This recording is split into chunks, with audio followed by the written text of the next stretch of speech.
SSTVಯಲ್ಲಿ ಜಾಹೀರಾತು ನೀಡಲು ಈ ನಂಬರಿಗೆ ಸಂಪರ್ಕಿಸಿ. ಸೆಟ್ಟಲ್ಲಿ ಅವ್ರ ಜೊತೆ ಎಲ್ಲ ಆ್ಯಕ್ಟ್ ಮಗ ತುಂಬ ಕಾಲ ಕಳೆದಿದ್ರೆ ಅಂತ ಕೇಳ್ಪಟ್ವಿ. ಬಟ್ ಆ ಸಿಚುವೇಶನ್ನಲ್ಲಿ ಸಿನಿಮಾ ಬಿಟ್ಟು ನಿಮ್ಮಲ್ಲಿ ಏನೆಲ್ಲ ಡಿಸ್ಕಸ್ ಮಾಡ್ತಾಯಿದ್ರು ಪರ್ಸ್ನಲ್ ಆಗಿ ನಿಮ್ಮ ಜೊತೆ, ಆ ಥರದ್ದು ಏನಾದರೂ ಒಂದು ಹಂಚ್ಕೋಬೋದು ಆ ವಿಷಯ? ಖಂಡಿತ. ಏನಂದರೆ ಹೆಂಗಂದರೆ ಇವರು ಅವತ್ತು ಫಸ್ಟ್ ದಿನ ಮೀಟ್ ಆದಾಗ ಪಾಪ ನಮ್ಮ ರಾಕಿ ತೀರ್ಕೊಂಡಿದ್ದ. ಅವ್ರು ನನ್ನ ಹತ್ರ ಫಸ್ಟ್ ಬಂದು ಮಾತಾಡಿರೋದೆ ಏನಾಯಿತು ಅವರಿಗೆ ಅಂತ. ಹಿಂಗೆ ಆಯ್ತಂತೆ ಸರ್, ಪಾಪ ಬಡವರಿದ್ರು, ಕಷ್ಟನೂ ಇತ್ತು ಅಂತ ಹೇಳಿದಾಗ ಇದನ್ನು ಎಲ್ಲೂ ಹೇಳಿದ್ರೆ ಸತ್ಯವಾಗ್ಲೂ ಅವ್ರು ಹಿಂಗೆ ಹೇಳಿದ್ರು.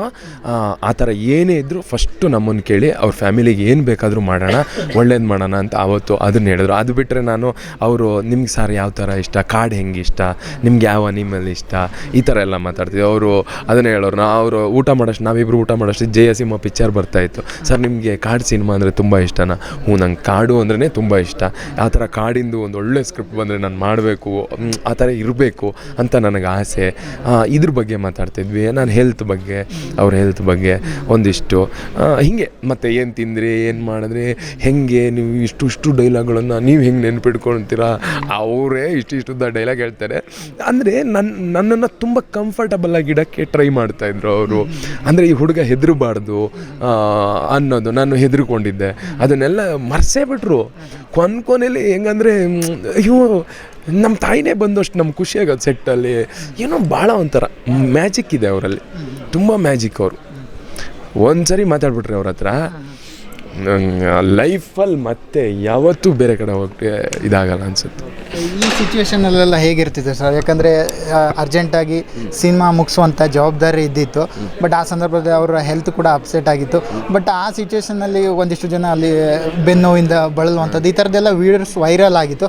ಬಟ್ ಅದೆಲ್ಲ ಹೇಗೆ ನೀವು ಕಣ್ಣಾರೆ ನೋಡಿರ್ತೀರಿ, ಬಟ್ ಅದನ್ನೆಲ್ಲ ನೋಡಿದಾಗ ನಿಮಗೆ ಏನು ಅನಿಸ್ತು ಅಂತ ಅದ್ರ ಬಗ್ಗೆ ಹೇಳೋದಾದರೆ? ಇಲ್ಲ ಸರ್, ಅಂದರೆ ದರ್ಶನ್ ಸರ್ನ ನಾನು ಅದನ್ನೇ ಅವಾಗ ಹೇಳಿದೆ. ನಾನು ಇದನ್ನೆಲ್ಲ ನಾನು ತುಂಬ ಅವ್ರ ಫ್ಯಾನ್ ಆಗಿದ್ದಕ್ಕೆ ತುಂಬ ಅಬ್ಸರ್ವ್ ಮಾಡ್ತಾಯಿದ್ದೆ. ಬಟ್ ಅವ್ರಿಗೆ ಸೆಟ್ಟಲ್ಲಿ ಯಾವುದೂ ತೋರಿಸ್ಕೊಳ್ತಾ ಇರಲಿಲ್ಲ. ಅಲ್ಲಿರೋ ಅಷ್ಟು ಜನಕ್ಕೂ ದರ್ಶನ್ ಸರ್ ಏನೋ ಕ್ಯಾರವೈನಿಗೆ ಏನೋಕ್ಕೋ ಫೋನ್ ಬಂದಿದೆಯೋ ಅಥವಾ ಏನೋ ಇರ್ಬೋದು ಅಂತ ಹೋಗಿದ್ದಾರೆ ಅನ್ನೋದು ಬಿಟ್ಟರೆ, ಪೇಯ್ನಿಗೆ ಹೋಗಿದ್ದಾರೆ, ಒದ್ದಾಡ್ತಾ ಇದ್ದಾರೆ ಅನ್ನೋದು ಯಾರಿಗೂ ಗೊತ್ತಾಗದೇ ಇರೋಂಗೆ ಹೈಡ್ ಮಾಡಿಕೊಂಡು ಅದನ್ನು ಇದು ಮಾಡೋರು. ಅಂದರೆ ಸೆಟ್ಟಲ್ಲಿ ಹೀರೋನೇ ಡಲ್ ಆಗಿಬಿಟ್ರೆ ಸೆಟ್ ಡಲ್ ಆಗುತ್ತೆ, ಅದು ಗೊತ್ತಿತ್ತು ಅವರಿಗೆ. ಆಮೇಲೆ ಅವ್ರು ನಿಜವಾದ ಕಲಾವಿದ, ನಾವು ಕಲಾವಿದರು ಅನ್ನೋದು ಯಾಕೆ ಗೊತ್ತಾ? ಕಲಾವಿದರಿಗೆ ಯಾರು ಬಾಯಿಗೆ ಬಂದಂಗೆಲ್ಲ ಮಾತಾಡಬೇಡಿ ಅನ್ನೋದು ನಾನು ಯಾಕೆ ಹೇಳ್ತೀನಿ ಅಂದರೆ, ಒಬ್ಬ ಕಲಾವಿದ ಪ್ರೇಕ್ಷಕರನ್ನ ರಂಜಿಸೋಕ್ಕೋಸ್ಕರ ಅವನ ಇನ್ನರ್ ಪೇಯ್ನ್ಗಳನ್ನೆಲ್ಲ ಎಂಥ ನೋವಿರಲಿ ಸರ್, ಎಂಥ ನೋವಿರಲಿ ಸೈಡಿಗಿಟ್ಟು ನನಗೆ ಯಾವುದೂ ನೋವಿಲ್ಲ ಅಂತ ಸ್ಟೇಜ್ ಮೇಲೆ ಬಂದು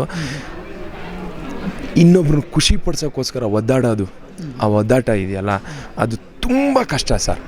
ಎದೆ ಒಳಗೆ ಸಂಕಟ ಇಟ್ಕೊಂಡು ಇಲ್ಲಿ ಏನೂ ಇಲ್ಲ ಅಂದಾಗ ಸಮಾಜದಲ್ಲಿ ಏನು ನನಗೆ ಈ ಥರ ಏನು ಪೇಯ್ನ್ ಇಲ್ಲ ಕಣ್ರಪ್ಪ, ನಾನು ಚೆನ್ನಾಗಿದ್ದೀನಿ ಅಂತ ತೋರಿಸ್ಕೊಳ್ಳೋಕ್ಕೆ 10 ಗುಂಡಿಗೆ ಇದ್ದರೂ ಸಾಲದು.